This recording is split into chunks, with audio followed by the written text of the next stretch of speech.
What is going on, boys and girls? My name's Adam.mellusi and this is Moving Weight Fishing, and in today's short episode it is going to be the next segment after the last video. If you haven't checked that out, I have a link in the description below. Posting a 4-video series filmed and edited by Mission Boating. I'll have a link down below to their channel as well, and it is going to be with the new installation of my Armstrong bracket and a new paint job on my boat.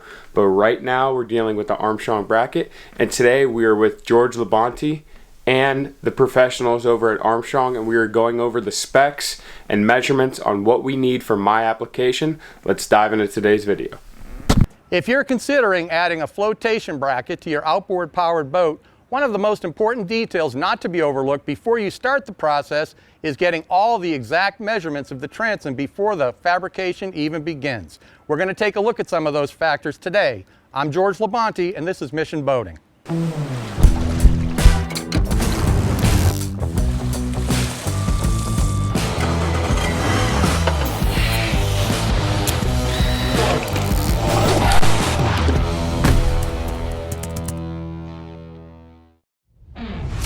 I'm joined today by my friend Adam.mellusi and his 25-foot Parker. Now Adam is about to uninstall this older bracket and reinstall a new Armstrong bracket.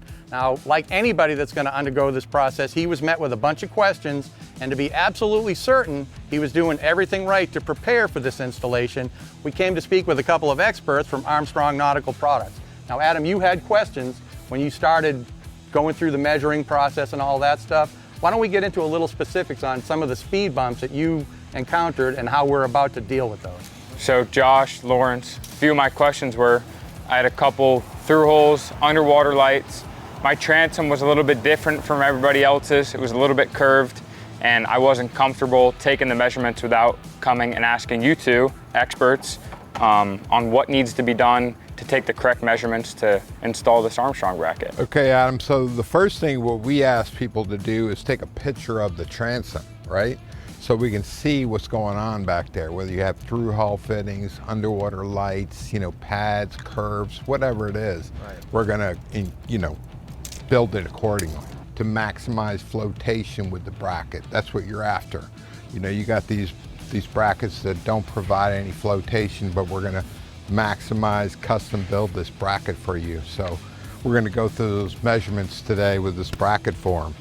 And I know you had a couple of questions. You've actually seen this form, and you did have a couple of questions where you ran into you weren't 100% sure. That's right. You were measuring it properly. That's right. So it's important to make sure that you've got that exactly right. What are some of the common pitfalls that people run up against trying to do this? So some people get transom angle and dead rise mixed up, and the dead rise is the V shape of the hull, and the transom angle is on the back, the angle of the transom. So that's why it's crucial that we put a little diagram there to show how to get the transom angle accurately. So the transom angle, let me clarify here, you're talking about the vertical aspect of the transom. Does it kick back some? Does it lean in some? I mean, all those things. The most common transom angle is 13 degrees. Okay. And then we maintain 16 degrees on the motor plate, so it gives it more tuck, better performance. So typically a transom angle is going to kick back somewhat, and that's providing a little bit of negative trim to the motor if it's mounted that way. Now adding a little bit extra just buys you more negative trim angle, correct? That's correct, George. Like one of the things that Adam's experiencing right now is the bow's a little bit light, and he's having a hard time getting the boat to come out of the hole and get on plane, and he's using all the negative trim available with this bracket and trim tabs to accomplish that. And that's something that can be easily overcome just by adding negative trim to the bracket, right, which gives you that kickback for the motor. It's going to lift the transom and put your bow down without any additional help from trim tabs. Gives it more negative tuck, quicker to get on plane, better speed, ultimately better performance. Perfect. Yeah, because Lawrence, again, I do sit stern heavy, and especially when I'm sitting on the anchor, a lot of the fishing I do is sitting still. I have clients in the back of the boat, I got a full live well, and my bow's like this, and my stern's sitting low 99% of the time. That's so the beauty of the bracket right there. Yeah, the flotation, it's gonna be a huge game changer for the boat. All right, Adam, so I'm gonna go through some of these measurements with you, and along the way I'll address some of the main questions that some of our customers have. Okay. As far as the dead rise goes, there's two measurements that are critical for that. They're what we call the A and B measurements on your transom. It's basically the height at the very center line, and then about 15 inches over another height measurement. So a lot of people have a crown transom at the very top, and what they'll do is they'll take their A and B measurements from different points on that crown. What's critical is you draw a straight line across and then take your A and B measurements from there, because that will give you an accurate dead rise, because we match the dead rise of the bracket with the dead rise of your transom. Right, and that's something that I was actually confused on, is because I do have a little bit of crown on my transom, and above that I have my cap, and I was wondering if I had to take the measurement all the way from the cap down to the bottom of the transom, or just below the cap. Yeah, so as I said, yeah, a straight reference line is what we're after. Okay. Let me clarify too, the actual line, the height doesn't really necessarily matter as much as the discrepancy between Correct. the That's two right, measurements. George. So you don't really need to know the horizontal measurement so much as that's just a baseline that you measure to, so that we can understand the difference between the two. Different Yes. V's, yes. The difference between the A and B measurement is how we get that dead rise, and it doesn't matter where that reference line is. So besides that, we get a lot of questions about the shape of the transom. We have curved, notched, and flat.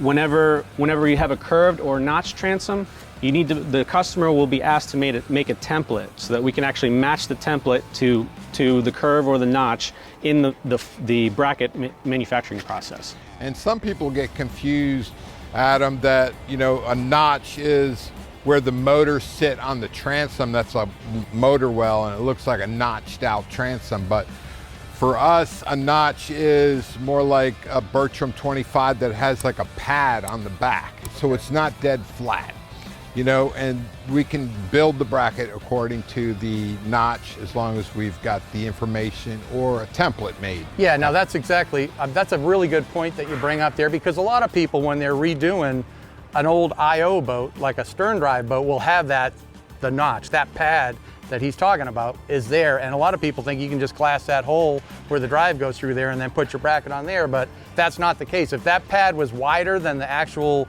bracket itself, then that's probably not an issue. But ideally, it's got to be flush so that they can just mount it directly to the transom. And you're actually faced with that situation here. So that's going to need to be addressed, as well as some of the through hulls and the lights and stuff too. So we'll address that throughout the process.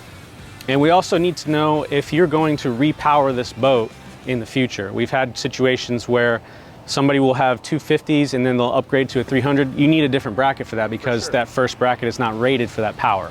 So Josh and Lawrence, I actually just put these brand new twin 200s on the boat not even a month ago. Okay.